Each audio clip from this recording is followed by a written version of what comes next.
Lo diseñó y murió antes de que se colocara la primera piedra. Su hijo tomó el mando y bajó a los cimientos siendo un hombre sano para salir de allí paralizado. Y quien terminó la obra fue una mujer a la que ninguna escuela de ingeniería del país habría admitido jamás. 3 nombres de una misma familia están grabados hoy en la piedra del puente de Brooklyn. Pero esos 3 no fueron los únicos que pagaron. Debajo de esta historia hay una cuenta que nadie supo calcular a tiempo, en una moneda que no figuraba en ningún presupuesto. Para entenderla hay que volver al principio, a un tiempo en que Manhattan y Brooklyn eran 2 ciudades distintas, y entre ellas solo había agua helada. 2 ciudades y el hielo entre ellas. El invierno de 1867 congeló el East River, y con él se detuvo la vida de 2 ciudades enteras. No fue una postal de nieve, fue una emergencia. Los transbordadores que unían Manhattan con Brooklyn quedaron atrapados entre bloques de hielo a la deriva. Miles de personas que necesitaban cruzar cada mañana para trabajar se agolparon en los embarcaderos, mirando un río convertido en una trampa blanca y móvil. Algunos, desesperados, intentaron pasar caminando sobre las placas de hielo. Otros se quedaron varados durante horas en las embarcaciones, sin avanzar ni retroceder, mientras el frío se colaba por la ropa y la corriente empujaba el hielo contra los cascos con un crujido sordo y continuo. Aquella no era la primera vez. Cada invierno, cuando el termómetro caía lo suficiente, el río se cerraba y las 2 ciudades quedaban incomunicadas. Y aquí conviene detenerse en una idea que hoy resulta extraña, porque cambia por completo la manera de mirar este lugar. Manhattan y Brooklyn no eran 2 barrios de una misma urbe. Eran 2 ciudades independientes, con sus propios gobiernos, sus propios alcaldes, sus propias ambiciones y rivalidades. Brooklyn, por sí sola, era una de las ciudades más pobladas de todo el país. Y entre ambas solo existía una conexión, el agua. Un canal ocupado, ruidoso, lleno de mástiles y chimeneas de vapor, que en verano era una autopista y en invierno se convertía en un mudo. El aire de esos muelles olía a sal, a carbón quemado y a madera húmeda. Se oía el silbato de los vapores, el golpe de las amarras, el murmullo impaciente de la multitud, y por encima de todo, esa sensación que define el problema entero, la de estar viendo la otra orilla, tenerla delante de los ojos y no poder llegar a ella. La distancia era mínima, el obstáculo enorme. Porque el East River, pese a su nombre, no es exactamente un río. Es un estrecho de marea, un brazo de mar que conecta la bahía con el estuario, recorrido por corrientes rápidas y cambiantes que se invierten con el flujo de las mareas. Y era, además, una de las vías navegables más transitadas del planeta. Por allí pasaban los grandes veleros de 3 mástiles, los barcos de carga, el tráfico marítimo que alimentaba a la ciudad más comercial de América. Cualquier solución al problema del cruce tenía que respetar una condición innegociable. No se podía interrumpir ese tráfico, ni un solo día. El río debía seguir abierto a los barcos, con sus mástiles altísimos, mientras por encima se construía lo que fuera que se construyese. Eso descartaba casi todo. Un túnel bajo el lecho estaba fuera del alcance técnico de la época. Un puente convencional, apoyado en pilares dentro del cauce, habría llenado el canal de obstáculos y habría dejado sin espacio a los veleros.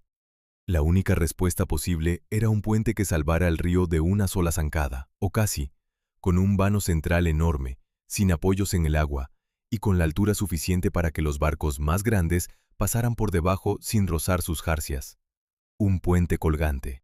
La estructura que sostiene el tablero no desde abajo, con columnas, sino desde arriba, con cables tendidos entre 2 torres. Y aquí aparece el nudo del asunto, la pregunta que va a recorrer toda esta historia.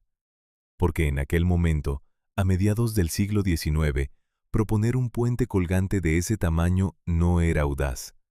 Era para muchos una insensatez peligrosa. La razón tenía nombre y fecha. En 1854, un puente colgante sobre el río Ohio, en Wheeling, en el actual estado de Virginia Occidental, se vino abajo durante una tormenta. El viento lo hizo ondular como una cinta hasta destrozarlo. Era, en su momento, uno de los puentes colgantes más largos del mundo, Su derrumbe quedó grabado en la memoria pública como la prueba de que aquella clase de estructuras, esbeltas y suspendidas del aire, no eran de fiar. Se balanceaban, se retorcían con el viento, y podían caer. Existe aquí un detalle que la mayoría de los relatos pasa por alto, y que resulta revelador. Al concurso para diseñar aquel puente de Wheeling se había presentado, años antes, un ingeniero de origen alemán afincado en Estados Unidos. No ganó. El proyecto fue para otro, y ese otro fue el que terminó desplomándose sobre el Ohio. El ingeniero que había quedado fuera del concurso observó el desastre y sacó sus propias conclusiones sobre por qué los puentes colgantes fallaban y sobre cómo impedir que volvieran a hacerlo. Su nombre reaparecerá en esta historia. Pero por ahora basta con retener la ironía. La catástrofe que sembró la desconfianza en los puentes colgantes fue, al mismo tiempo, la lección que permitiría construir el más grande de todos. Porque la desconfianza era real y era masiva. La gente corriente de Nueva York y de Brooklyn no creía que una estructura semejante pudiera ser segura.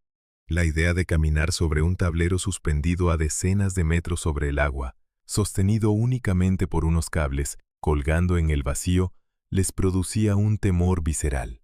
No lo veían como progreso, lo veían como una temeridad. Y ese miedo, aparentemente irracional, no era del todo infundado. Acababan de ver caer uno. Ese temor, sembrado décadas antes, va a tener consecuencias mortales muchos años después de que el puente esté terminado y sea declarado completamente seguro. Pero eso pertenece a otro momento de esta historia. De vuelta al río helado. Los inviernos que paralizaban el East River no eran una molestia menor. Eran un freno económico para dos de las ciudades más importantes del país. Cada hora de tráfico detenido era dinero perdido, mercancía inmóvil, trabajadores que no llegaban a sus puestos. La necesidad de una conexión fija, permanente, inmune al hielo y a las mareas, llevaba décadas discutiéndose.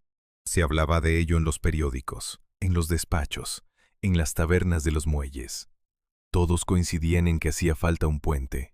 Nadie sabía cómo construirlo sin apoyarlo en el cauce, sin cerrar el paso a los barcos y sin repetir la tragedia de Wheeling. El desafío, planteado con crudeza, era este. Había que unir dos orillas separadas por casi medio kilómetro de agua traicionera. Había que hacerlo sin tocar el fondo del canal en toda su parte navegable. Había que elevar la estructura tan alto que los mástiles más orgullosos de la marina mercante pasaran por debajo con holgura. Y había que hacerlo con una tecnología, la del puente colgante, que la opinión pública asociaba directamente con el derrumbe y la muerte. Cada una de esas condiciones, por separado, empujaba al límite de lo que la ingeniería del momento sabía hacer. Juntas, parecían un imposible. Y sin embargo, alguien tenía una respuesta. Alguien llevaba años estudiando ese problema exacto, dibujando soluciones, calculando tensiones, midiendo el ancho del río y la altura necesaria. Alguien había mirado el desastre de Wheeling no como una advertencia para retirarse, sino como un dato de ingeniería del que aprender. Ese hombre había construido ya puentes colgantes más pequeños que se mantenían firmes y estables, desafiando la mala fama del sistema.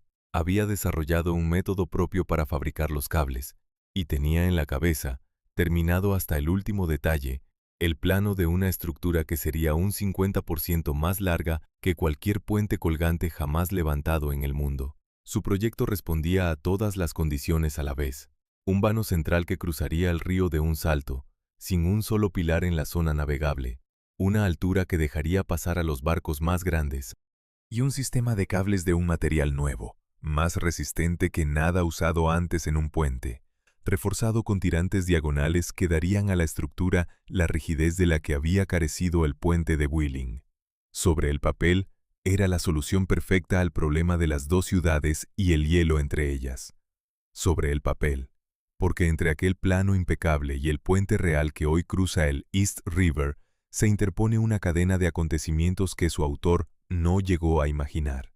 El hombre que lo diseñó todo, que resolvió sobre el papel lo que parecía irresoluble, que convenció por fin a dos ciudades enteras de que su puente imposible podía construirse, no vería colocarse la primera piedra, no pisaría jamás la obra. La distancia entre el diseño y la realidad estaba a punto de cobrarse su primer precio, y sería el más alto de todos, el del propio autor del plano. El hombre que murió por un transbordador. En el verano de 1869, un hombre de pie sobre un embarcadero de Brooklyn tomaba las últimas mediciones para el puente que llevaba media vida imaginando. Estaba absorto, inclinado sobre sus instrumentos, calculando el punto exacto donde se alzaría una de las torres. No advirtió que un transbordador se acercaba al muelle para atracar. La embarcación golpeó los pilotes de madera. El impacto aprisionó su pie contra el borde del entarimado y le aplastó los dedos. Semanas después, aquel hombre estaba muerto. Y el puente que había diseñado hasta el último remache aún no había comenzado a construirse. Se llamaba John Augustus Roebling, y para entender la dimensión de lo que se perdió en aquel embarcadero hay que retroceder y mirar quién era. Había nacido en Alemania, en la ciudad de Mühlhausen, y había llegado a Estados Unidos siendo un joven ingeniero en busca de un país donde construir a la escala de sus ideas. Traía consigo una formación rigurosa, una disciplina casi obsesiva y una convicción que lo acompañaría toda la vida. Que los puentes colgantes, tan despreciados entonces por inseguros, eran en realidad la forma más elegante y poderosa de salvar grandes distancias, siempre que se calcularan con la debida severidad. No era un soñador, era un calculista. Donde otros veían un riesgo, él veía un problema de tensiones y fuerzas que podía resolverse con matemáticas. Su gran intuición técnica tuvo que ver con los cables. En aquella época, los puentes colgantes se sostenían mediante cadenas de hierro o cables trenzados de manera artesanal, y su comportamiento era difícil de predecir. Roebling desarrolló un método propio para fabricar cable metálico de alta resistencia, hilando y agrupando alambres con una precisión que nadie había alcanzado.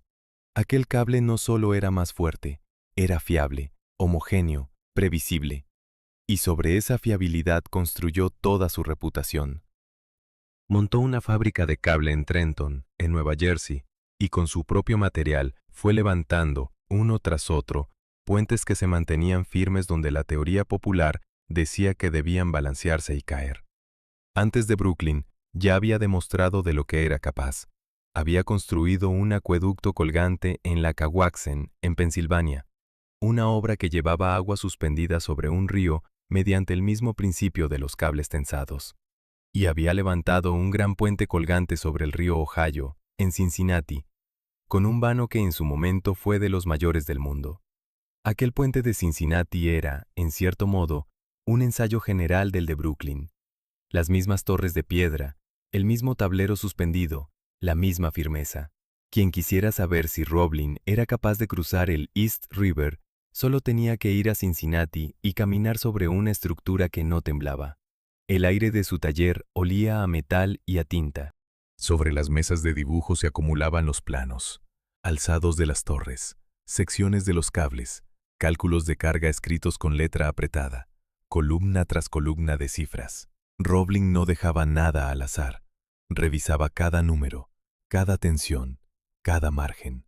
Y en el corazón de su método había una idea que resultaría decisiva mucho más allá de su muerte: la sobreresistencia deliberada. Roebling no calculaba sus puentes para que soportaran justo la carga prevista. Los calculaba para que soportaran varias veces esa carga. Diseñaba con un exceso de fuerza intencionado, una reserva oculta, por si acaso, por si el material fallaba, por si el uso superaba las previsiones, por si el futuro traía pesos que él no podía imaginar. Aquella prudencia extrema, casi paranoica, era su firma, y estaba a punto de quedar grabada, invisible, en cada cable del puente de Brooklyn, esperando el día en que hiciera falta. Su diseño para el East River llevaba esa filosofía al extremo. El puente cruzaría el río con un vano central de 486 metros, una cifra que hoy cuesta apreciar en su justa magnitud. Sería un 50% más largo que cualquier puente colgante construido hasta entonces en el planeta. No un poco más largo, la mitad más.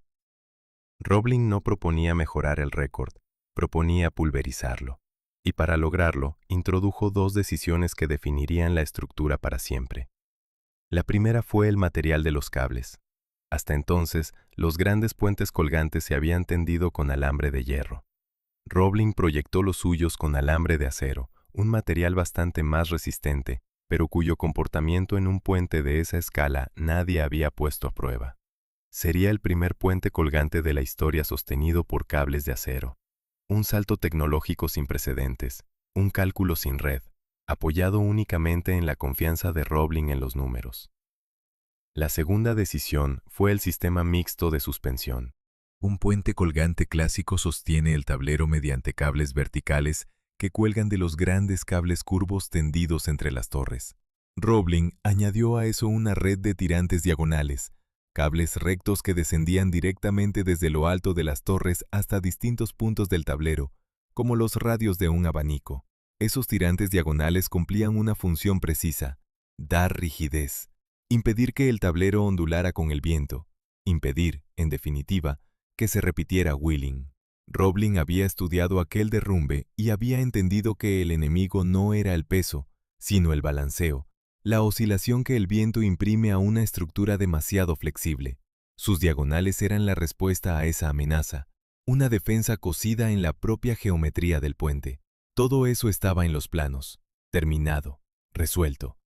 Roebling había pasado años convenciendo a los responsables de ambas ciudades, a los financieros, a los escépticos, de que su puente imposible era no solo posible, sino necesario. Había ganado la batalla del papel. En 1867, su proyecto fue aprobado y él fue nombrado ingeniero jefe de la obra. El sueño de décadas estaba a punto de convertirse en piedra y acero. Y entonces vino el transbordador. Ocurrió mientras fijaba la ubicación exacta de la torre de Brooklyn en las mediciones finales previas al inicio de los trabajos. El golpe de la embarcación contra los pilotes, el pie atrapado, los dedos aplastados. Los médicos amputaron lo dañado, pero en aquellos años no existían los antibióticos y por la herida se coló el tétanos.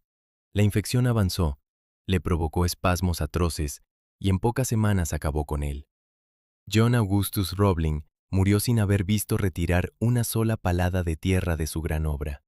Hay en este final una ironía que no necesita subrayarse, porque se sostiene sola. El hombre que había dedicado su vida a proyectar la estructura que dejaría obsoletos a los transbordadores, la que uniría las dos orillas de forma permanente para que nadie volviera a depender de las embarcaciones ni del hielo, murió precisamente por culpa de un transbordador. Lo mató la vieja tecnología que su puente venía a sustituir. El azar, indiferente a la simetría, había escrito el más cruel de los guiones. Su muerte dejó un vacío inmenso y una pregunta urgente.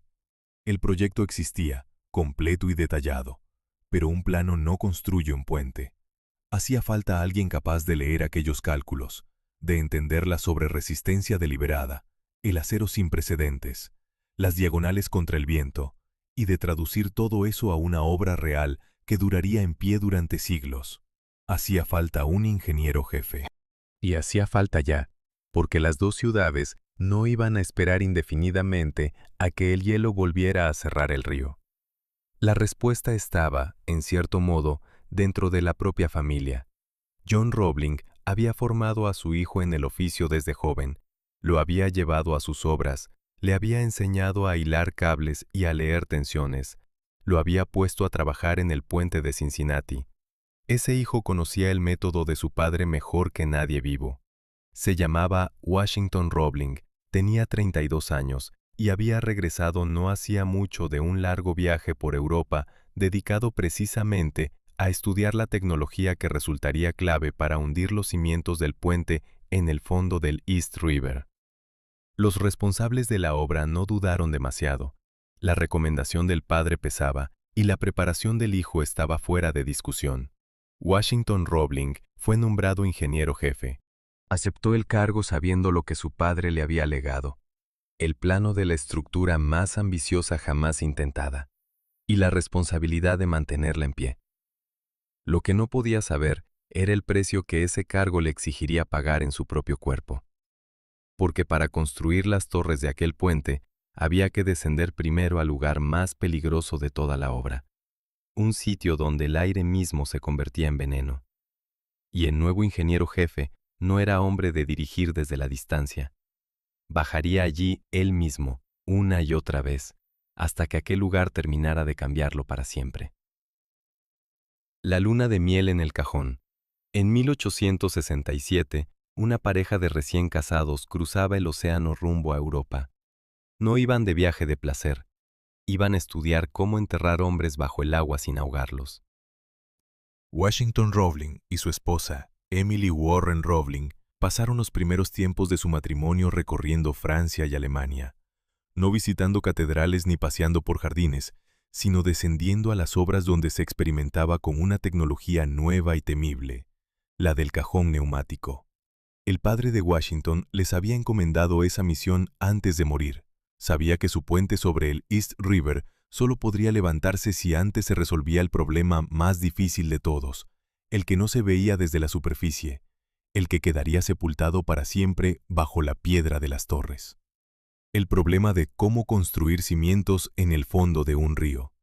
Y aquí conviene detenerse, porque en esta historia el verdadero protagonista no es siempre lo que se ve. El puente de Brooklyn es célebre por sus torres góticas y por la telaraña de sus cables, pero lo que sostiene todo eso, lo que decide si la estructura vive o muere, está debajo del agua, invisible, hundido en el lecho del río. Las dos torres de piedra que soportarían los cables no podían apoyarse sobre el barro blando del fondo. Tenían que descansar sobre algo firme, sobre terreno capaz de aguantar decenas de miles de toneladas sin ceder ni un milímetro. Y para llegar hasta ese terreno firme, había que excavar hacia abajo, atravesando el limo, el fango y la grava, en un lugar donde el agua lo inundaba todo. La solución que Washington fue a estudiar a Europa era tan ingeniosa como aterradora. Un cajón neumático es, en esencia, una enorme caja de madera y hierro, sin fondo, con las paredes reforzadas y un techo macizo. Imaginemos una campana gigantesca, del tamaño de varios edificios, volcada boca abajo sobre el lecho del río. Dentro de esa campana se bombea aire comprimido, aire a una presión muy superior a la normal. Y esa presión cumple una función precisa: empujar el agua hacia afuera, mantenerla a raya, impedir que inunde el interior.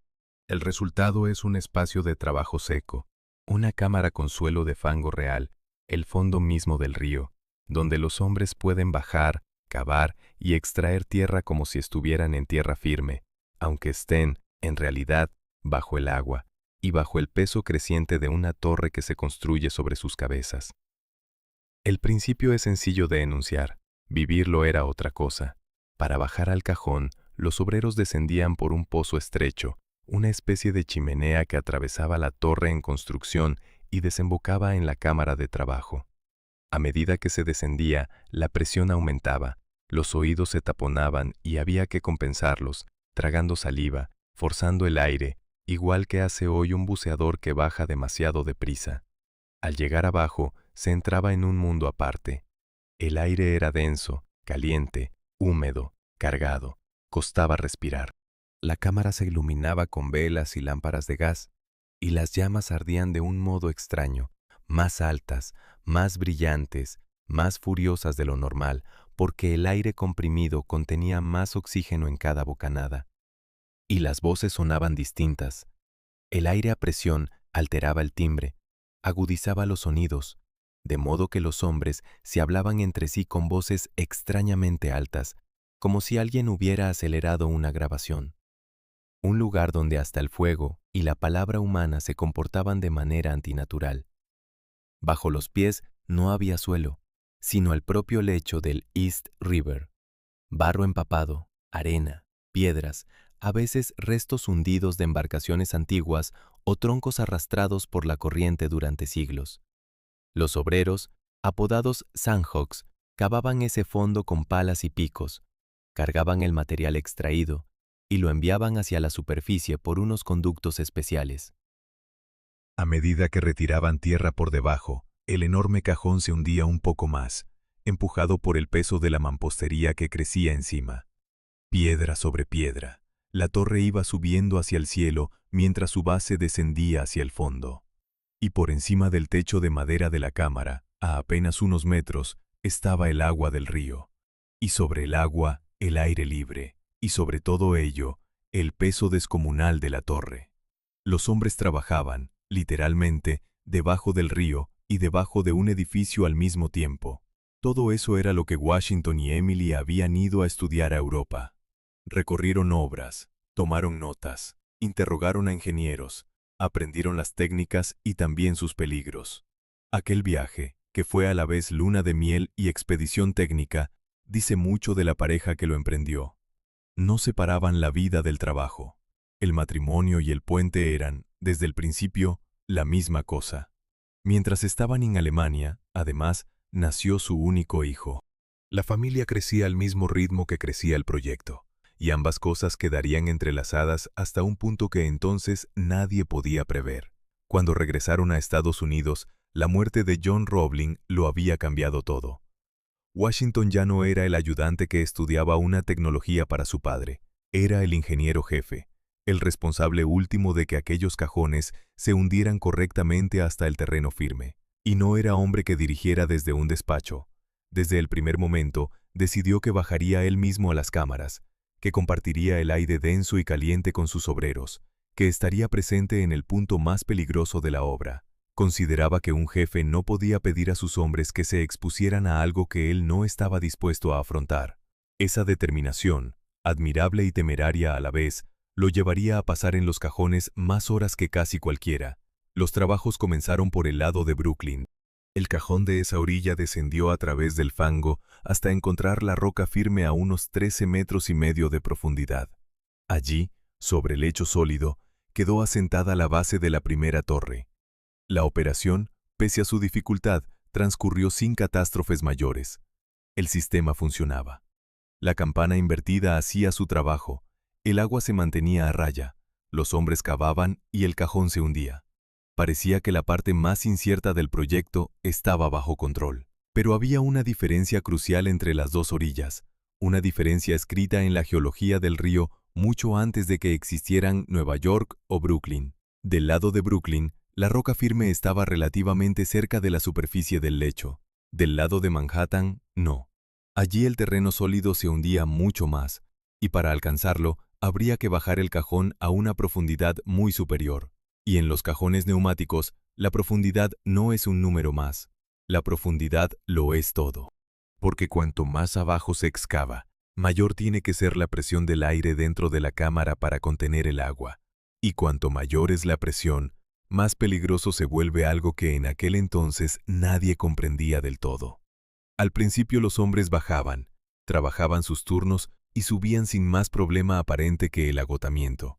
Pero a medida que el cajón de Manhattan se hundía y la presión aumentaba, empezó a ocurrir algo inquietante. Obreros que habían salido de la cámara sintiéndose bien, que habían subido por el pozo y caminado de vuelta a casa sin novedad, se doblaban de dolor una hora después.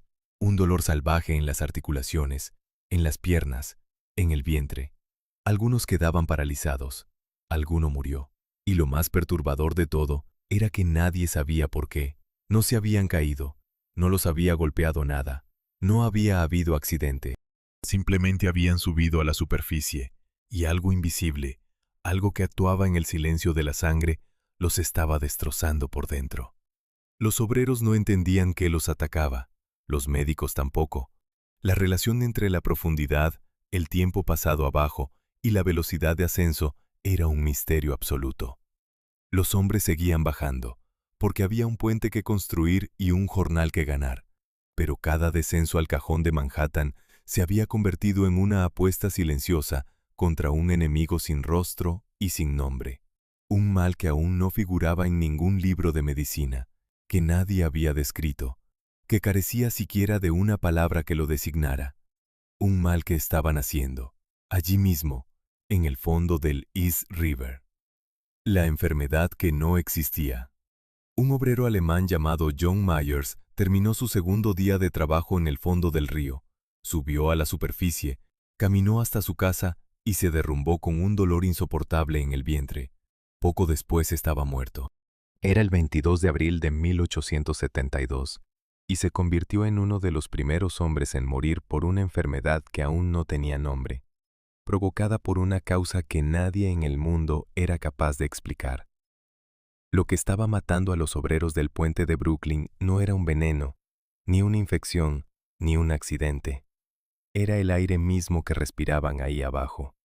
O, más exactamente, era lo que ese aire les hacía por dentro cuando volvían a la superficie. Y para entender por qué, hay que asomarse a un fenómeno físico que en aquella época era completamente desconocido y que hoy se estudia en cualquier curso de buceo. Cuando un hombre respira aire comprimido a gran presión, como el que llenaba las cámaras de los cajones, su cuerpo absorbe más gas del habitual. El oxígeno se consume, pero el otro componente principal del aire, el nitrógeno, no se consume. Simplemente se disuelve en la sangre y en los tejidos, empujado por la presión. Mientras el hombre permanece abajo, ese nitrógeno disuelto no causa ningún problema. Está ahí, silencioso, repartido por todo el organismo. El peligro no está en bajar, está en subir, y sobre todo en subir deprisa. Si el ascenso es lento, el nitrógeno disuelto tiene tiempo de salir poco a poco de los tejidos, viajar por la sangre hasta los pulmones y ser expulsado en la respiración sin causar daño. Pero si el ascenso es rápido, la presión cae de golpe y el nitrógeno no tiene tiempo de salir de forma ordenada. Entonces ocurre algo parecido a lo que sucede al destapar de repente una botella de bebida gaseosa. Mientras la botella está cerrada, el gas permanece disuelto en el líquido, invisible. Al liberar la presión bruscamente, ese gas se convierte en una explosión de burbujas. Lo mismo sucede en el cuerpo humano. El nitrógeno disuelto se transforma en burbujas dentro de la sangre y de los tejidos, y esas burbujas bloquean vasos, comprimen nervios, se alojan en las articulaciones. El resultado es dolor atroz, parálisis, ceguera, sordera, y en los casos graves, la muerte. Ese era el enemigo invisible, un enemigo hecho de burbujas de gas, nacido no en el fondo del río, sino en el trayecto de vuelta hacia la luz. Los síntomas eran espantosos y desconcertantes. Los hombres se retorcían con un dolor tan agudo en las articulaciones que quedaban encorvados, incapaces de enderezarse. Precisamente por esa postura doblada, encogida, la afección terminó recibiendo entre los obreros un apodo que ha llegado hasta hoy. Los ingleses la llamaron the bends, algo así como los dobleces, por la forma en que los cuerpos se plegaban sobre sí mismos. Otros perdían el habla, o la visión, o el control de las piernas. Algunos se recuperaban con el tiempo, otros quedaban marcados para siempre, y otros, como aquel primer obrero, no volvían a levantarse. Frente a este mal desconocido, la obra contaba con un médico, el doctor Andrew Smith, y a él le corresponde un papel singular en esta historia, porque Smith fue quien observó la enfermedad de cerca, quien la estudió sistemáticamente en los propios trabajadores del puente y quien le dio, por primera vez, un nombre.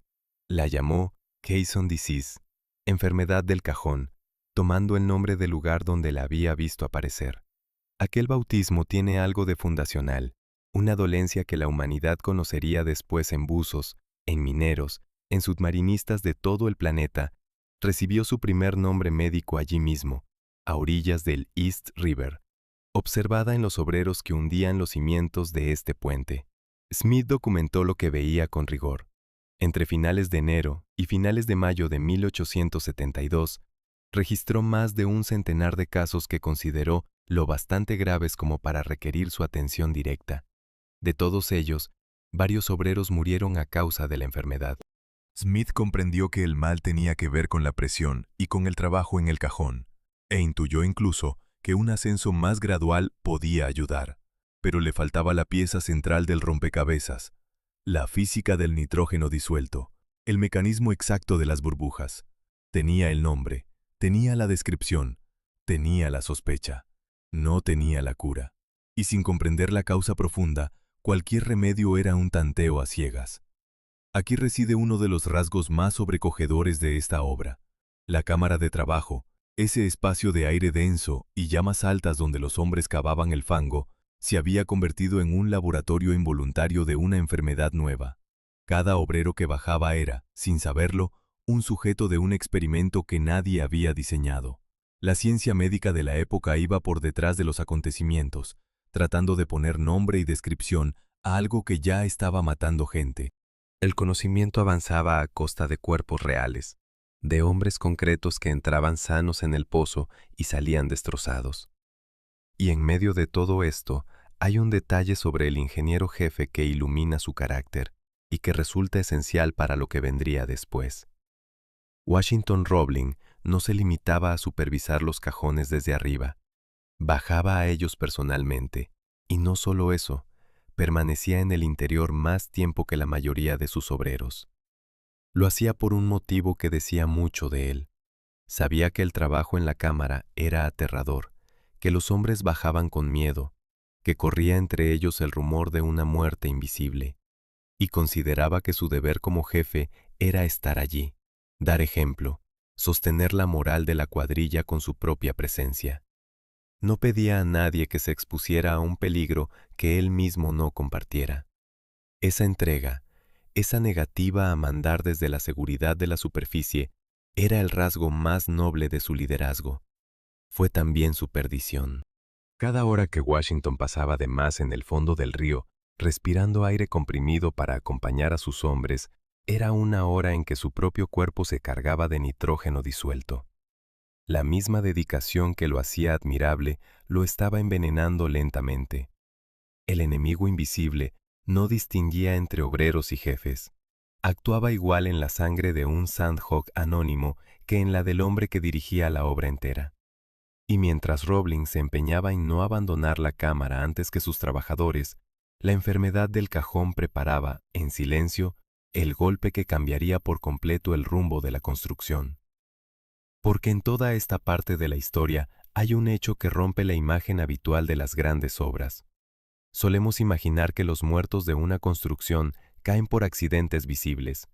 Un derrumbe, una caída desde lo alto, una viga que se desploma. Aquí no fue así. Aquí el principal asesino no se veía. No hubo estruendo, ni sangre, ni escombros. Hubo hombres que subieron a la superficie por su propio pie, que respiraron aire limpio, que emprendieron el camino a casa y que una hora después se doblaban de dolor sin entender qué les ocurría. El precio de este puente no se pagó solo en catástrofes espectaculares. Se pagó, sobre todo, en este goteo silencioso de cuerpos rotos por un gas invisible, en una moneda que la medicina de la época ni siquiera sabía contar, porque aún no había inventado la unidad para medirla. Y el problema, lejos de resolverse, iba a agravarse, porque el cajón del lado de Manhattan seguía sin encontrar la roca firme. Cuanto más se hundía, mayor era la presión y mayor el riesgo para cada hombre que bajaba. La obra se acercaba a un punto en que habría que tomar una decisión extrema, una decisión sobre hasta dónde estaba permitido descender, cuántas vidas más valía la pena arriesgar para asentar una torre sobre roca. Y esa decisión, la más difícil de toda la construcción, tendría que tomarla un hombre que muy pronto no podría siquiera sostenerse en pie. La torre que se detuvo sobre la arena. Bajo la torre de Manhattan del puente de Brooklyn, a más de 20 metros por debajo del nivel del agua, no hay roca. Hay arena. Y esa arena es el resultado de la decisión más audaz de toda la obra, la decisión de no seguir excavando. Para comprender el peso de esa elección, hay que volver al fondo del río, al cajón del lado de Manhattan que se hundía turno tras turno sin dar con el terreno firme.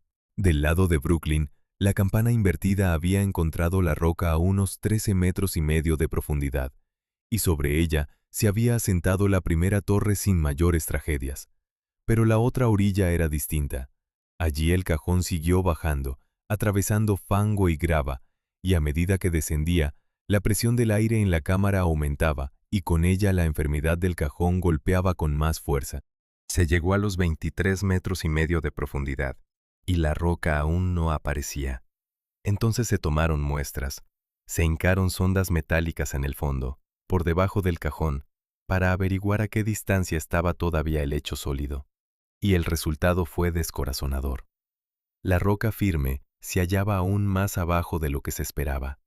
Para alcanzarla habría que seguir hundiendo el cajón varios metros más, y cada metro adicional significaba más presión, Más tiempo de los hombres en la cámara, más nitrógeno en la sangre, más cuerpos doblados de dolor.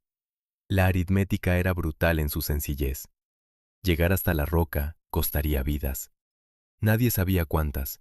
Solo se sabía que la cuenta seguiría subiendo, y ya se estaba pagando. En aquel tramo final, 3 obreros murieron en poco tiempo a causa de la enfermedad del cajón. 3 hombres, uno tras otro, víctimas del mal invisible que se agravaba con la profundidad.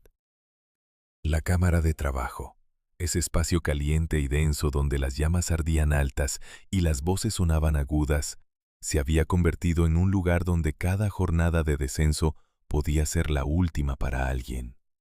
El terreno bajo Manhattan parecía reclamar un peaje de sangre por cada metro que se le arrancaba. Fue en ese punto donde Washington Roebling tomó la decisión que define toda esta historia. Ordenó detener la excavación. El cajón no seguiría bajando. La torre de Manhattan no se apoyaría sobre la roca. Se detendría allí, a unos 10 metros por encima del lecho sólido, y descansaría sobre la arena compacta que había en ese nivel. A primera vista, semejante decisión parece una locura, casi una negligencia. Toda la intuición nos dice que una estructura colosal, una torre de piedra que debe sostener uno de los puentes más grandes del mundo, tiene que apoyarse en roca, en lo más firme que exista, y no en algo tan aparentemente inestable como la arena. Detenerse a 10 metros de la roca suena a atajo peligroso, a renuncia inaceptable, y sin embargo, aquella decisión no fue un acto de debilidad ni de prisa, fue un cálculo frío, riguroso, hecho por un ingeniero que conocía a fondo el método de su padre y la resistencia de los materiales. Roebling estudió la naturaleza de aquella arena. No era un fango suelto ni un sedimento reciente. Era arena densa, compactada durante siglos bajo un peso enorme, una capa firme y estable capaz de soportar cargas descomunales sin ceder. Hizo los números, calculó cuánto pesaría la torre terminada, cómo se distribuiría esa carga sobre la base del cajón, cuánta presión soportaría cada porción de aquel terreno, y concluyó que la arena compacta aguantaría, que no hacía falta llegar a la roca, que el precio en vidas de esos últimos 10 metros no estaba justificado, porque el terreno que ya tenían bastaba para sostener la estructura con seguridad.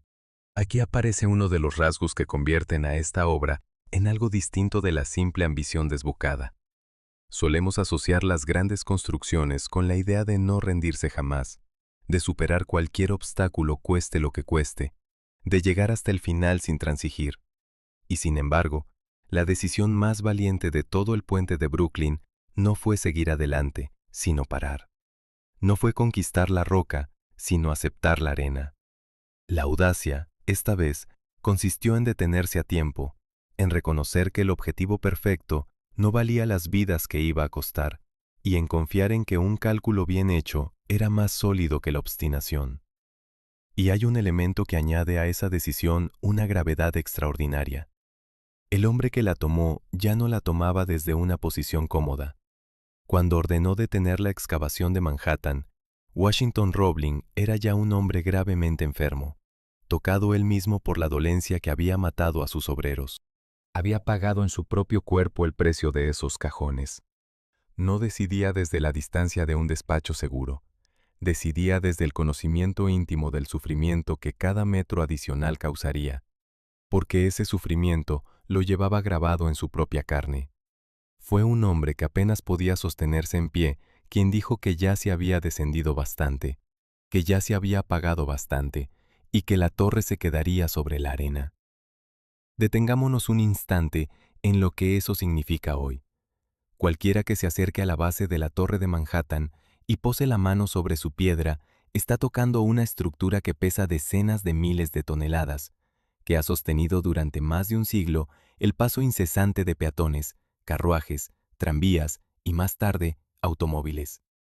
Y bajo esa mano, bajo esa piedra, bajo el agua del río, no hay un lecho de roca eterna. Hay una capa de arena compacta sobre la que un ingeniero enfermo decidió, un día, confiar su obra.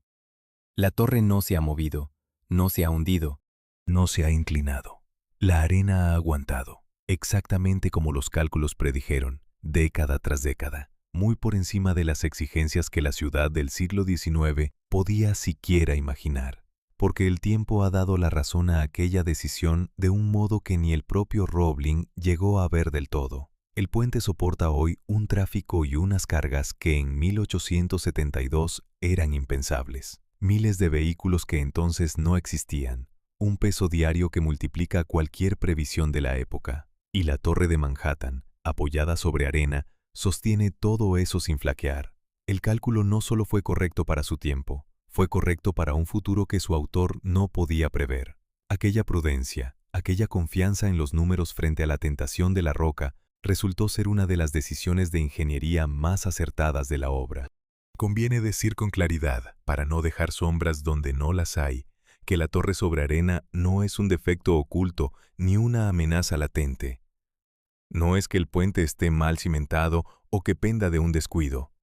Es exactamente lo contrario. Es una solución deliberada, calculada y verificada por más de un siglo de servicio. La arena bajo Manhattan no es la debilidad del puente, es la prueba de que su ingeniero supo distinguir entre lo perfecto y lo suficiente, y supo que empeñarse en lo perfecto habría costado vidas sin añadir seguridad. La grandeza de esta obra no está solo en lo que se atrevió a hacer, sino también en lo que se atrevió a no hacer. Con las dos bases asentadas, una sobre roca y otra sobre arena, las torres de piedra pudieron alzarse por fin hacia el cielo, con sus arcos ojivales apuntando hacia arriba como las naves de una catedral. La fase más oscura y mortífera de la construcción, la de los hombres enterrados en aire comprimido bajo el río, quedaba atrás. Pero el precio de esa fase no había terminado de cobrarse. Faltaba aún la factura más personal de todas, porque el hombre que había decidido detenerse sobre la arena, el ingeniero jefe que había bajado a los cajones más que nadie para dar ejemplo, estaba a punto de descubrir que su cuerpo ya no le respondería nunca más como antes. La enfermedad del cajón se había cobrado obreros anónimos. Ahora venía a por quien dirigía la obra. 12 horas bajo el río. Un día de principios de 1872, tras pasar 12 horas seguidas en el fondo del río, el ingeniero jefe del puente de Brooklyn subió a la superficie y se desplomó. No volvería a caminar nunca con normalidad. No volvería a hablar sin esfuerzo. No volvería a pisar la obra que dirigía. Tenía 35 años y acababa de convertirse en el prisionero de su propio cuerpo. Aquel colapso no fue un rayo caído de un cielo despejado. Fue la culminación de meses de exposición, la suma de todas las horas que Washington Roebling había pasado en las cámaras de aire comprimido acompañando a sus obreros. El nitrógeno se había ido acumulando en su organismo jornada tras jornada, y aquel descenso especialmente largo, seguido de un ascenso que su cuerpo ya no pudo tolerar, fue el golpe definitivo. Lo sacaron de la cámara sin conocimiento. Sus pulmones estaban en un estado crítico.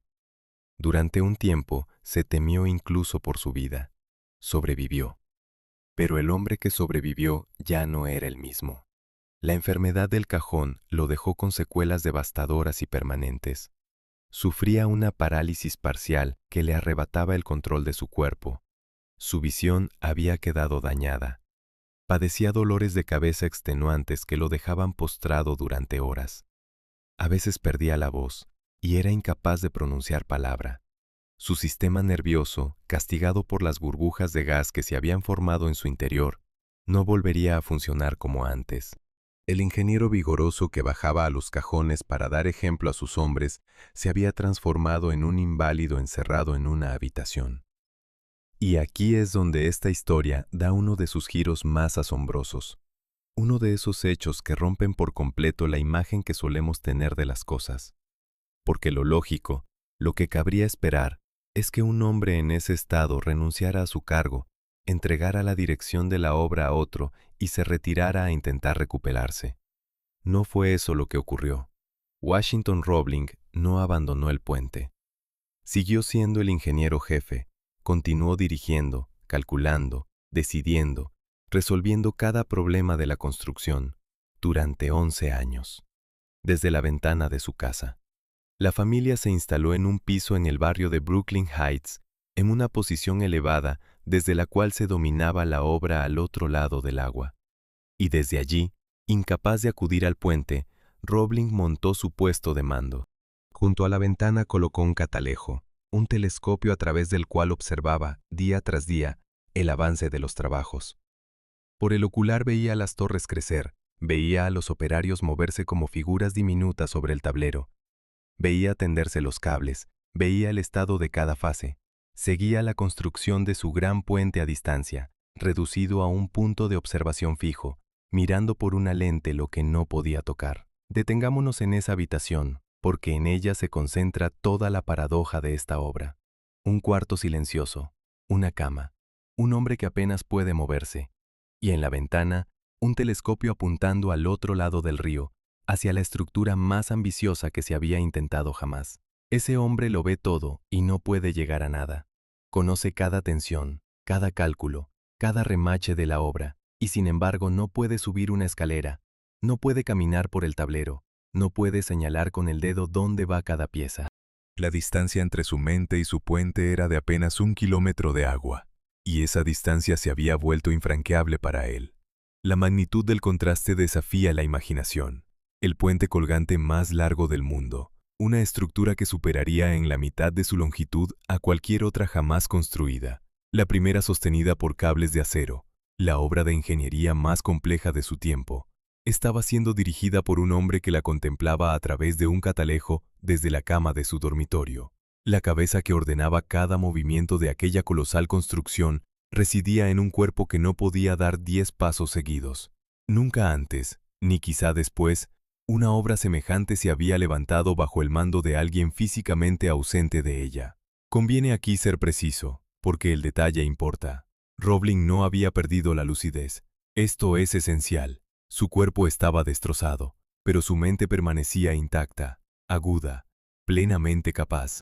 No dirigía el puente por terquedad sentimental, ni porque nadie se atreviera a relevarlo. Lo dirigía porque seguía siendo el hombre que mejor conocía aquel proyecto en el mundo entero, el único que dominaba por completo el método de su padre, los cálculos, los materiales, las soluciones. Su enfermedad le había arrebatado el movimiento, la vista plena, la voz firme, pero no el entendimiento. Y era su entendimiento lo que el puente necesitaba. Había, sin embargo, un problema práctico enorme. Roebling podía pensar, podía decidir, podía saber exactamente qué había que hacer en cada momento, pero no podía transmitirlo con normalidad. No podía ir a la obra a explicarlo. No podía hablar largamente sin que la voz le fallara. Y su vista se deterioraba de tal modo que temió quedarse ciego. Ante esa amenaza, tomó una decisión extraordinaria y reveladora del hombre que era. Para preservar los restos de visión que le quedaban, dejó de leer y de escribir. El ingeniero jefe de la mayor obra del hemisferio renunció al texto. Renunció a la herramienta básica de cualquier técnico, el papel escrito, los planos revisados de su puño, las cartas de instrucciones. Todo tendría que pasar, a partir de entonces, por la palabra hablada y por la memoria. Todo tendría que canalizarse a través de otra persona. Antes incluso de llegar a ese extremo, en los momentos más oscuros de su enfermedad, Roebling había hecho algo que revela hasta qué punto temía por su vida y hasta qué punto anteponía la obra a todo lo demás. Convencido de que podía morir en cualquier momento, dedicó 4 meses a redactar instrucciones minuciosas para la conclusión del puente. No estaba escribiendo un testamento personal, ni repartiendo bienes, ni despidiéndose de los suyos. Estaba escribiendo el modo de terminar su puente sin él. Volcaba en aquellas páginas todo lo que llevaba en la cabeza, cada detalle técnico, cada previsión, para que la construcción pudiera seguir adelante aunque él ya no estuviera. Un hombre que, ante la posibilidad de la muerte, lo primero que se apresuró a salvar no fue su memoria ni su nombre, sino el conocimiento necesario para que la estructura se completara. Pero para dirigir una obra en marcha no bastan unas instrucciones escritas de una vez. Una construcción viva plantea problemas nuevos cada día, decisiones que hay que tomar sobre la marcha, ajustes que dependen de lo que ocurre en cada jornada.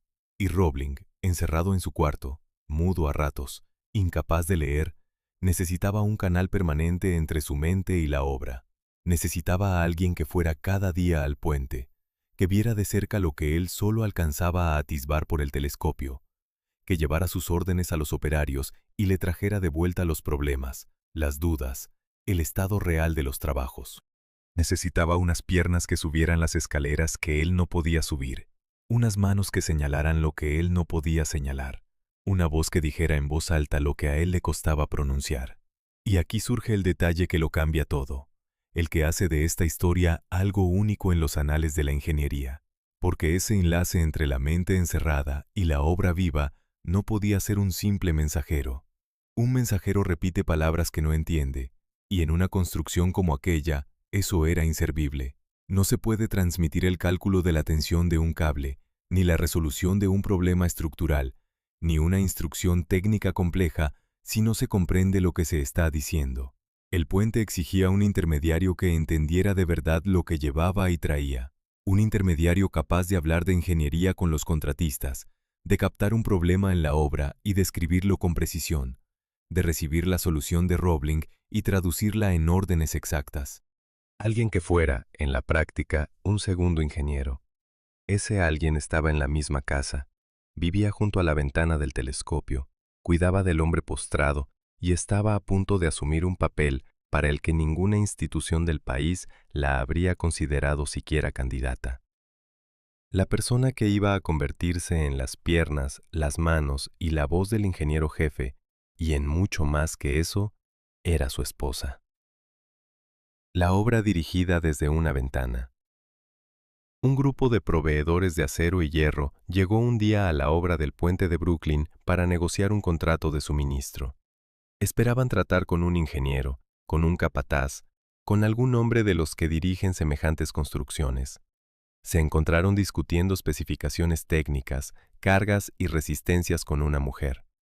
Y, según relató después la prensa de Nueva York, se quedaron atónitos al descubrir con quién estaban tratando en realidad.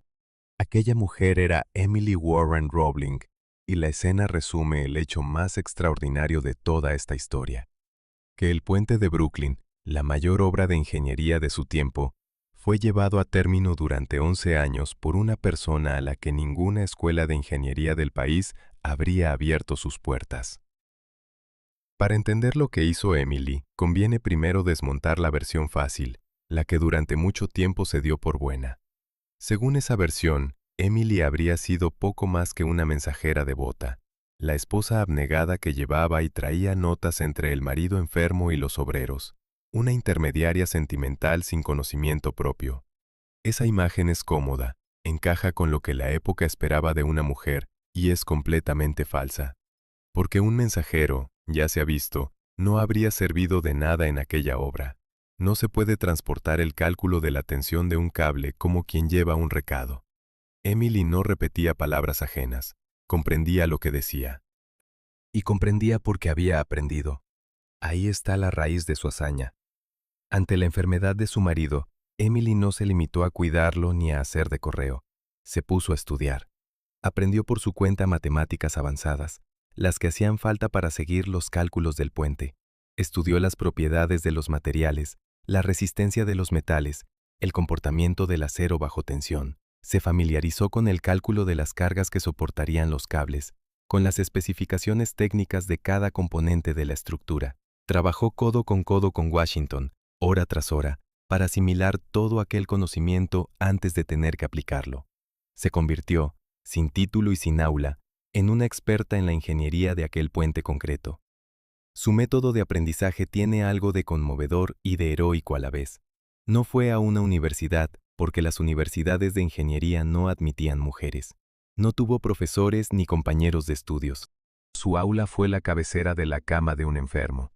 Su maestro fue un hombre que a ratos no podía ni hablar. Su material de estudio, los problemas reales y urgentes de la obra más difícil del hemisferio, que había que resolver sobre la marcha, sin margen para el error. Aprendió ingeniería del único modo que le estaba permitido, en la práctica, contra el reloj, con un puente medio construido colgando de la exactitud de lo que iba entendiendo. Con ese conocimiento, Emily se convirtió en el vínculo indispensable entre la mente encerrada de Washington y la obra viva al otro lado del río. Cada día acudía a la construcción. Subía las escaleras que su marido no podía subir, recorría el tablero, inspeccionaba los trabajos, veía de cerca lo que él solo alcanzaba a atisbar por el telescopio. Hablaba con los ingenieros ayudantes, con los capataces, con los operarios. Recogía los problemas del día, los llevaba de vuelta a la habitación de Brooklyn Heights, se los exponía a Washington con la precisión técnica necesaria. Recibía sus decisiones y las traducía de nuevo en instrucciones para la obra. Y no solo transmitía, negociaba. Trataba con los contratistas, discutía suministros, defendía las especificaciones. Era la cara visible del ingeniero jefe ante el mundo exterior. Aquí es donde la palabra justa importa y donde hay que resistir dos tentaciones opuestas. La primera tentación es exagerar, decir que Emily construyó el puente ella sola mientras su marido yacía inútil en una cama. Eso no es cierto y no le hace justicia a la verdad. Washington Roebling siguió siendo el ingeniero jefe, conservó la lucidez, el dominio del proyecto, la autoridad técnica sobre cada decisión. La cabeza del puente fue suya hasta el final. La segunda tentación es la contraria, la de rebajar a Emily a la condición de simple recadera. Eso es aún más falso. La verdad está en un punto exacto y más poderoso que cualquiera de los dos extremos. Él era la cabeza del proyecto y ella fue sus piernas, sus manos y su voz. Pero unas piernas, unas manos y una voz que entendían lo que llevaban. Porque sin esa comprensión, la transmisión habría sido imposible. Dicho de otro modo, entre el diseño que vivía en la mente de Washington y la construcción real que crecía sobre el East River, había una sola línea de conexión, y esa línea era Emily. Todo pasaba por ella. Si ella no hubiera entendido la ingeniería, el hilo se habría roto, y con él la obra entera. Dos personas incompletas para la tarea, cada una por un motivo distinto, se unieron para formar, entre las dos, un único ingeniero capaz de terminar el puente. La cabeza en la ventana con el telescopio, las piernas y la voz en el andamio, y un lenguaje común, el de las matemáticas, que ella había tenido que aprender a la fuerza para que ese ingeniero de dos cuerpos pudiera existir. Durante más de una década, ese fue el mecanismo que sostuvo la construcción. 11 años en los que Emily acudió a la obra prácticamente a diario, en los que fue acumulando tal dominio del proyecto que muchos llegaron a considerarla, en la práctica, la ingeniera jefe en funciones. Su presencia constante, su competencia técnica, su capacidad para tratar de igual a igual con hombres que jamás habían imaginado recibir órdenes técnicas de una mujer, se volvieron parte del funcionamiento cotidiano del puente. La sociedad de la época no tenía siquiera un molde donde encajar lo que Emily estaba haciendo. Ella lo hacía de todos modos. Y lo notable es que su papel no fue reconocido solo mucho después, por historiadores agradecidos. Fue reconocido en su propio tiempo. El día de la inauguración del puente, en los discursos oficiales, un destacado orador y hombre público llamado Abraham Hewitt dedicó palabras explícitas al papel de Emily en la culminación de la obra.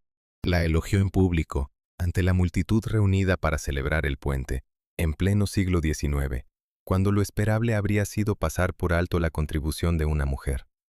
No fue la posteridad quien rescató a Emily del olvido, fueron sus propios contemporáneos quienes, al menos en aquel momento solemne, dijeron en voz alta lo que había hecho. El testimonio más duradero, sin embargo, está grabado en la piedra. En el puente de Brooklyn hay una placa que recoge los nombres de quienes lo construyeron, y en ella figuran 3 nombres de una misma familia. John Augustus Roebling, el padre que lo diseñó y murió antes de empezar. Washington Roebling, el hijo que lo dirigió desde una ventana con el cuerpo destrozado. Y Emily Warren Roebling, la mujer que aprendió ingeniería en la cabecera de una cama y sostuvo la obra durante 11 años. 3 nombres, 3 papeles distintos, una sola familia entregada a un mismo puente. Que el nombre de Emily esté ahí, junto a los de los 2 ingenieros oficiales, en una época en que a las mujeres se les negaba hasta la entrada a las aulas donde se enseñaba aquello, es quizá la inscripción más elocuente de toda la estructura. Con Emily como enlace y Washington como cabeza, la obra avanzó hacia su fase decisiva. el tendido de los grandes cables de acero, el sistema del que dependía por entero que el puente se sostuviera. Era la parte más innovadora del proyecto, la que convertía a esta estructura en la primera de su clase en el mundo. Y era también, aunque casi nadie lo sabía todavía, el escenario de un engaño que ponía en riesgo todo lo que aquella familia había pagado con su sangre. Bajo el trabajo minucioso del hilado de los cables, alguien estaba cometiendo un fraude que amenazaba la seguridad del puente entero. El fraude en los cables. En algún punto del entramado de acero que sostiene hoy el puente de Brooklyn, mezclado entre los miles de alambres que forman sus grandes cables, hay material defectuoso. Alambre que nunca debió estar ahí, colocado mediante un engaño e imposible de retirar. Está ahí desde hace más de un siglo, y el puente sigue en pie precisamente por la razón que lo convierte en una obra maestra. Para entender esta historia hay que empezar por los cables mismos, porque son el corazón de toda la estructura. Un puente colgante no se sostiene por sus torres ni por su tablero. Se sostiene por sus cables. Son ellos los que soportan el peso, los que transmiten la carga a las torres y a los grandes anclajes en tierra, los que mantienen suspendido en el aire el camino por el que cruzan las personas. Si los cables fallan, todo lo demás cae. Y el puente de Brooklyn hizo con sus cables algo que no se había hecho jamás. Los fabricó de acero. Hasta entonces, los grandes puentes colgantes se habían tendido con alambre de hierro. El acero, más resistente, prometía cables más fuertes y capaces de salvar distancias mayores, pero su empleo en una estructura de esta escala era territorio inexplorado. El puente de Brooklyn se convirtió así en el primer puente colgante del mundo sostenido por cables de acero, un salto tecnológico que lo situó a la vanguardia de la ingeniería mundial. Cada uno de sus 4 grandes cables principales no era una pieza maciza, sino un haz formado por miles de alambres finos, hilados y agrupados uno junto a otro hasta alcanzar el grosor necesario. Miles de alambres trabajando en paralelo, cada uno aportando su parte a la resistencia del conjunto. Y en ese detalle, en que el cable sea un haz de miles de alambres, reside una vulnerabilidad que un hombre supo aprovechar. Porque la fuerza de un cable así depende de la calidad de cada uno de los alambres que lo componen. Si se cuela alambre débil entre el bueno, el conjunto se debilita. Washington Roebling lo había expresado con una claridad implacable. Cuando un alambre flojo se empalma con uno fuerte y ambos se tienden de torre a torre, es la resistencia del alambre flojo la que marca el límite de todo el tramo. La cadena, como suele decirse, vale lo que su eslabón más débil. Y en un cable de miles de alambres, cada uno importaba. El suministro del alambre de acero se adjudicó, tras un concurso con varios competidores, a un contratista llamado J. Lloyd Hague. Se estableció un sistema de control riguroso. El alambre debía someterse a pruebas antes de ser aceptado e incorporado a los cables. Solo el material que superara los ensayos de resistencia entraría en el puente. Sobre el papel, el procedimiento era sólido. En la práctica, tenía una grieta, y Hague la encontró. El engaño fue tan simple como astuto. El alambre que Hague enviaba a inspección era bueno, del que superaba las pruebas sin problema. Pero una vez aprobado y ya en camino hacia la obra, sus hombres cambiaban ese material por otro de calidad inferior, más barato, más débil. El alambre bueno pasaba el examen, el alambre malo era el que acababa incorporándose a los cables. Se aprovechaba el punto ciego entre la prueba y la instalación para sustituir una cosa por otra. De ese modo, Hague cobraba por material de primera calidad mientras entregaba material defectuoso, embolsándose la diferencia. Un fraude metódico, repetido, sostenido en el tiempo, que iba tejiendo debilidad en el mismísimo elemento del que dependía la vida del puente. El engaño se descubrió en 1878. Los ingenieros comenzaron a sospechar, y las sospechas se confirmaron. El material que estaba entrando en los cables no era el que había pasado las pruebas. Y entonces llegó el golpe demoledor. Buena parte de aquel alambre defectuoso ya estaba tendido, ya formaba parte de los grandes cables. Ya estaba hilado, agrupado, integrado en la estructura. Retirarlo era imposible. No se puede deshacer un cable de un puente colgante para sacar de él los alambres malos y sustituirlos. no sin desmontar una parte esencial de la obra y detenerla durante años. El fraude estaba, literalmente, cosido en el puente. Según las estimaciones de Roebling, alrededor de 200 toneladas de alambre rechazado habían quedado incorporadas a la estructura. La situación era desesperada en apariencia. El elemento del que dependía la seguridad del puente, aquel por el que la familia Roebling había pagado con vidas y con salud, había sido saboteado desde dentro por la codicia de un proveedor, y el daño ya no podía revertirse. Parecía que todo el proyecto quedaba comprometido, que sobre el puente pesaría para siempre la amenaza de un fallo estructural. Y aquí es donde el pasado acude al rescate de una manera casi asombrosa. Porque el hombre que había diseñado aquel puente, años atrás, tenía una obsesión que a algunos podría haber parecido excesiva: la sobreresistencia deliberada. John Roebling no calculaba sus estructuras para que aguantaran justo la carga prevista, sino para que soportaran varias veces esa carga. Diseñaba con un margen de seguridad enorme, con una reserva de fuerza muy superior a lo estrictamente necesario, por si acaso. Aquella prudencia casi paranoica, aquel exceso de solidez que había parecido un rasgo de carácter más que una necesidad, se reveló ahora como una salvación. El puente había sido proyectado tan por encima de sus exigencias reales que, incluso con las 200 toneladas de alambre defectuoso dentro, los cables conservaban resistencia más que suficiente para sostener la estructura con total seguridad. Los ingenieros hicieron los cálculos con el material malo ya incorporado, y la conclusión fue tranquilizadora. El margen de Roebling absorbía el fraude. El puente aguantaría. Aún así, Washington Roebling no se conformó con esa constatación. Ordenó reforzar aún más los cables, añadiendo cables de acero adicionales a cada uno de los 4 haces principales, para compensar el material defectuoso y restaurar el margen de seguridad completo. Se sumó fuerza extra a la que ya había de sobra. El puente, que había nacido varias veces más resistente de lo necesario, terminó siéndolo todavía más tras el intento de sabotearlo. Conviene detenerse en lo que esto significa, sin caer en el alarmismo fácil. El hecho de que haya alambre defectuoso en los cables del puente de Brooklyn no es una amenaza oculta ni una bomba de relojería. No es que el puente penda de un hilo a punto de romperse, es exactamente lo contrario. Es la demostración de que una obra bien concebida, con un margen de seguridad generoso, puede resistir incluso el fraude, incluso el error, incluso lo que nadie previó.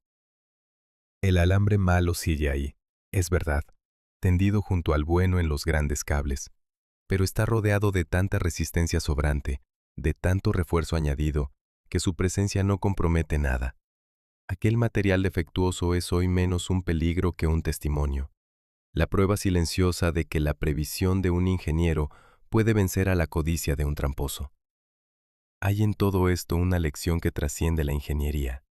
El puente de Brooklyn sobrevivió a un intento de saboteo no gracias a que se detectara a tiempo el engaño, aunque también se detectó, sino gracias a una decisión tomada mucho antes, cuando aún no había fraude ni sospecha alguna. La decisión de construir con un exceso de fuerza que en su día pudo parecer un gasto innecesario. La prudencia de John Roebling, ejercida años antes de que ningún tramposo apareciera en escena, protegió su puente de un peligro que él jamás llegó a conocer. El padre muerto siguió cuidando de su obra desde los planos que había dejado. Y así, con los cables tendidos, reforzados, seguros a pesar de todo, la gran estructura quedó por fin completa. Las torres de piedra se alzaban a ambas orillas, los 4 cables de acero dibujaban en el aire sus curvas majestuosas, el tablero suspendido esperaba el paso de la multitud. 14 años de trabajo, 3 generaciones de una familia, decenas de vidas, una enfermedad sin nombre y un fraude vencido habían culminado en el puente colgante más largo del mundo. Solo faltaba abrirlo, solo faltaba que la ciudad, por fin, cruzara. Lo que nadie imaginaba era que el día del triunfo llevaba dentro la semilla de una nueva tragedia. El día que un rumor mató a 12 personas. 6 días después de que el puente de Brooklyn se abriera entre cañonazos y aclamaciones, 12 personas murieron aplastadas sobre él. El puente no falló, no se rompió ni un cable, No cedió ni una piedra. La estructura estaba perfectamente sana. Lo que mató a aquellas 12 personas fue el miedo. Pero antes del miedo hubo gloria. El 24 de mayo de 1883, Nueva York y Brooklyn celebraron la inauguración de su puente con una fiesta a la altura de la proeza. Los barcos llenaban la bahía, miles de personas se agolpaban en las orillas, sonaron salvas de cañón, repicaron las campanas, ondearon banderas. El presidente de los Estados Unidos, Chester Arthur, cruzó el puente a pie, y con él las autoridades de ambas ciudades, en una procesión solemne por el tablero recién estrenado, suspendido sobre las aguas del East River. Después de 14 años, la conexión permanente entre las dos orillas era por fin una realidad que se podía pisar. En medio de aquel esplendor oficial hay una imagen que concentra toda la ternura y toda la ironía de esta historia. La primera persona que cruzó el puente no fue el presidente, ni un alcalde, ni un general. Fue Emily Warren Roebling, la mujer que había sostenido la obra durante 11 años. Cruzó en un carruaje, por delante de todas las autoridades, y llevaba sobre el regazo un gallo vivo, un símbolo tradicional de Victoria. La ingeniera sin título, la que había aprendido su ciencia en la cabecera de una cama, encabezaba el paso inaugural sobre la estructura que había ayudado a levantar. Se cuenta que, más allá de todo el simbolismo, ella confiaba sobre todo en que el animal no se le escapara ni la picoteara durante el trayecto. Un detalle doméstico, casi humilde, en el corazón del mayor triunfo de la ingeniería de su época. Había, sin embargo, una ausencia clamorosa en toda aquella celebración. El ingeniero jefe del puente no estaba presente. Washington Roebling, incapaz por su enfermedad de acudir al acto, siguió la inauguración desde la ventana de siempre, con el telescopio de siempre, mirando de lejos la fiesta que coronaba 14 años de su vida. El hombre que había dirigido la obra entera no pudo caminar sobre ella el día de su gloria. Fue el presidente Arthur quien, terminada la ceremonia, se desplazó hasta la casa de Roebling para estrecharle la mano. El jefe de Estado acudió al dormitorio del ingeniero porque el ingeniero no podía acudir a él. Y allí, en su propia casa, Roebling ofreció después una recepción para celebrar la culminación de su puente, rodeado de las paredes desde las que lo había construido. El éxito popular fue inmediato y arrollador. Al día siguiente de la inauguración, la ciudad se volcó sobre el puente. En esa primera jornada completa lo cruzaron unas 150.300 personas a pie y cerca de 1.800 carruajes. La gente quería sentir bajo sus pies aquella maravilla, caminar por el paseo elevado que Roebling había situado por encima de la calzada, contemplar la ciudad desde una altura antes inalcanzable. El puente se convirtió al instante en el orgullo de las dos orillas, en la prueba tangible de que lo imposible se había hecho. Y entonces, apenas 6 días después de la apertura, el 30 de mayo de 1883, llegó la catástrofe. Era una jornada festiva y una enorme multitud se había echado al puente para disfrutar del paseo. En la zona de las escaleras del acceso del lado de Nueva York, donde el gentío se estrechaba, la concentración de personas era altísima. Se calcula que había alrededor de 20.000 personas sobre la estructura. En medio de aquella aglomeración, en la escalera, una mujer tropezó y cayó. Otra, cerca de ella, gritó. Y ese grito, en aquel espacio abarrotado, prendió una chispa fatal. Porque bastó ese instante para que el pánico se desatara. Corrió entre la multitud, con la velocidad del terror, la idea de que el puente se estaba viniendo abajo. Nadie había visto una grieta, nadie había sentido un temblor real de la estructura, pero el rumor voló de boca en boca, y la masa reaccionó como reacciona una masa aterrorizada. Intentó huir en tromba. La gente se lanzó hacia adelante, empujando, atropellando. En la escalera estrecha, los que iban delante caían y los que venían detrás caían sobre ellos, y sobre esos más cuerpos aún. En cuestión de momentos, el acceso se convirtió en una montaña de personas apiladas, aplastadas unas contra otras, incapaces de levantarse ni de respirar. Cuando el horror terminó, había 12 muertos y 36 heridos graves. 12 personas que habían acudido a celebrar el puente, a pasear sobre el símbolo del progreso, murieron aplastadas en una escalera por culpa de un rumor. No cayeron al agua, no las mató un fallo del puente, las mató la avalancha humana provocada por el miedo a un derrumbe que jamás se produjo. La investigación posterior fue clara y terminante en un punto esencial. El puente había estado en todo momento completamente seguro. No hubo el menor defecto estructural, ninguna debilidad, ningún peligro real de colapso. La estructura no se movió, no se agrietó, no dio señal alguna de fallo. Las 12 víctimas no murieron por el puente, sino por el pánico. Conviene decirlo con toda claridad, porque en ello va la verdad de los hechos. La obra por la que 3 Roebling habían pagado con la vida y la salud, la que había resistido la enfermedad del cajón y el fraude de los cables, era perfectamente sólida el día en que aquella multitud creyó que se caía. Y aquí la historia enlaza con algo sembrado mucho tiempo atrás, con una desconfianza que venía de lejos, porque aquel pánico no salió de la nada. Se alimentó de un temor antiguo, arraigado en la población desde hacía décadas. La sospecha de que un puente colgante, una estructura suspendida en el aire por cables, no podía ser realmente seguro. Ese miedo tenía un origen concreto, un precedente que había quedado grabado en la memoria colectiva. Años antes de que se colocara la primera piedra de este puente, otro puente colgante sobre el río Ohio se había desplomado durante una tormenta.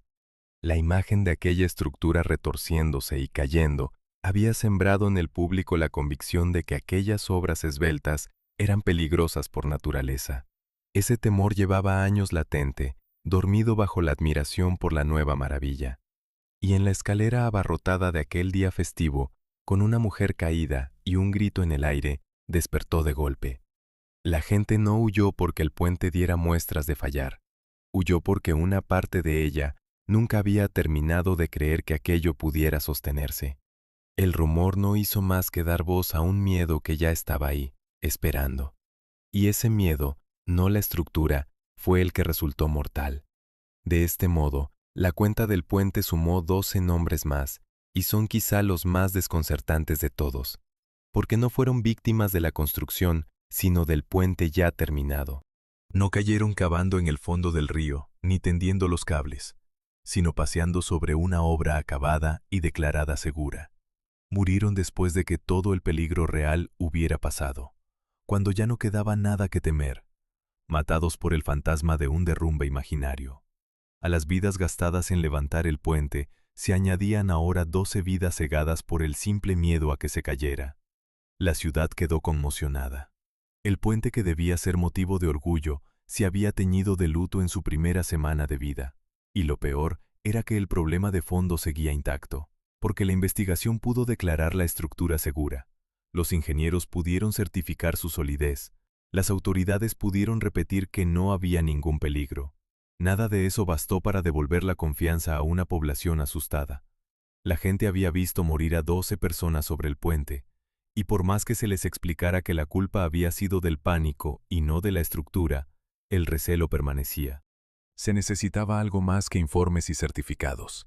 Se necesitaba una prueba que cualquiera pudiera ver con sus propios ojos, una demostración tan contundente que ningún miedo pudiera resistirla. Y esa prueba, curiosamente, no la traerían los ingenieros, la traería un hombre de espectáculo, con una idea tan extravagante como genial. 21 elefantes. El 17 de mayo de 1884, 21 elefantes cruzaron en fila el puente de Brooklyn. A la cabeza marchaba Jumbo, el elefante más famoso del planeta. Detrás, 17 camellos. Y miles de personas contemplaban el desfile desde las orillas y desde el propio tablero.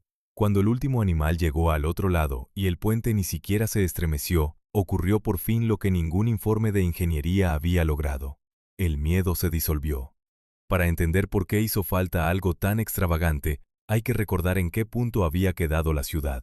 La estructura había sido declarada segura tras la tragedia de la avalancha. Los ingenieros habían certificado su solidez. Las autoridades habían repetido que no existía peligro alguno. Y nada de eso había servido. La desconfianza seguía viva. La gente recordaba a los 12 muertos, y por más razones técnicas que se le dieran, una parte de ella no acababa de fiarse de aquella mole suspendida de unos cables. Los certificados no calmaban el temor, porque el temor no era técnico, era visceral. Y contra un miedo visceral, los números no pueden nada. Aquí entra en escena Phineas Taylor Barnum, el mayor empresario del espectáculo de su tiempo, dueño de un circo célebre en todo el país. Barnum había ofrecido ya antes cruzar el puente con sus elefantes y le habían dicho que no. La idea parecía una excentricidad de feriante, indigna de una obra tan seria. Pero después de la avalancha, con la confianza pública por los suelos y sin que las explicaciones oficiales lograran restaurarla, aquella excentricidad se reveló como lo que en realidad era, la solución perfecta. Se aceptó por fin la propuesta que antes se había rechazado, y Barnum, que nunca perdía la ocasión de un buen golpe publicitario, organizó su desfile. La lógica del espectáculo era de una sencillez aplastante, y Barnum la entendía mejor que ningún ingeniero. Un cálculo de resistencia no se puede ver. Un informe sobre la solidez de los cables no se puede tocar.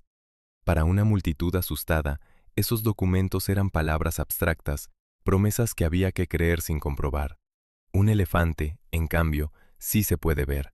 Su enorme peso, sus toneladas avanzando sobre el tablero, son una realidad tangible, inmediata, imposible de discutir. 21 elefantes cruzando el puente sin que ocurriera nada constituían una demostración que no exigía entender de matemáticas ni de física. Bastaba con mirar. Si el puente aguantaba el paso de la manada de animales terrestres más pesados del mundo, con Jumbo a la cabeza, entonces aguantaría cualquier cosa. La prueba estaba a la vista de todos, y no había miedo que resistiera a esa evidencia. Los animales cruzaron. El puente los sostuvo sin dificultad, con la misma firmeza con que sostenía cada día a la multitud. Y el pánico, aquel temor tenaz que ni la investigación ni los certificados habían conseguido vencer, se apagó por fin ante el espectáculo de los elefantes caminando tan tranquilos sobre el vacío. La confianza regresó no por la vía de la razón, sino por la de los ojos.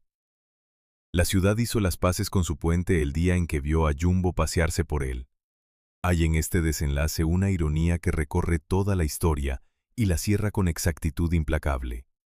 Un hombre había diseñado aquel puente y había muerto por él sin ver colocarse una sola piedra. Su hijo lo había dirigido con el cuerpo destrozado, mudo a ratos, mirándolo por un telescopio durante 11 años. Una mujer había aprendido ingeniería en la cabecera de una cama para sostener la obra día tras día. Decenas de obreros habían muerto o quedado inválidos en el fondo del río, atacados por una enfermedad sin nombre. Se había vencido un fraude en los cables gracias a la previsión de un muerto. Y al final, quien devolvió a la ciudad la confianza en el puente no fue ninguno de ellos, sino un empresario de circo que, de paso, hizo publicidad gratuita de su espectáculo con la fila de elefantes. La ciencia y el sacrificio no bastaron. Convencieron los elefantes. Y así llegamos a la pregunta que ha recorrido esta historia desde el principio. ¿Cuántas vidas de una misma familia caben en un puente? La respuesta ya se puede dar entera, y no es una sola cifra, sino una cuenta de varios pasos. En sentido literal, caben 3. La vida de John Roebling, que murió antes de empezar.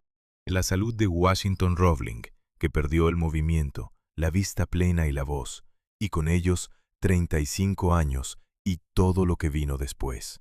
Y los 11 años y la carrera imposible de Emily, que dedicó su vida a una obra que la sociedad no le habría permitido ni estudiar. A esas 3 se suman las decenas de obreros muertos en la construcción, cuyo número exacto se pierde entre las distintas estimaciones, y el centenar largo de hombres mutilados por la enfermedad del cajón.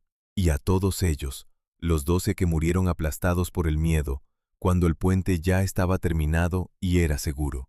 Pero la respuesta verdadera no está en el recuento. Está en algo que se descubre al mirar de cerca cada uno de esos precios. El puente se pagó en una moneda que nadie había puesto en el presupuesto. John Roebling calculó la estructura hasta el último remache, pero no calculó el transbordador que le aplastaría el pie. Washington calculó la presión de los cajones, pero nadie en el mundo sabía calcular todavía el nitrógeno que le envenenaría la sangre. Se presupuestaron toneladas de acero y de piedra, jornales y materiales, pero no había casilla para la enfermedad sin nombre, ni para el fraude de un proveedor, ni para el pánico de una multitud. El coste real de este puente fue siempre el que no figuraba en las cuentas.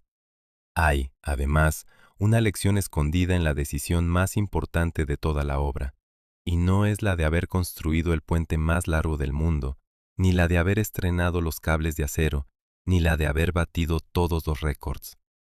La decisión más grande fue la de detener el cajón sobre la arena, a 10 metros de la roca, porque cada metro más costaba vidas y el cálculo demostraba que no hacían falta.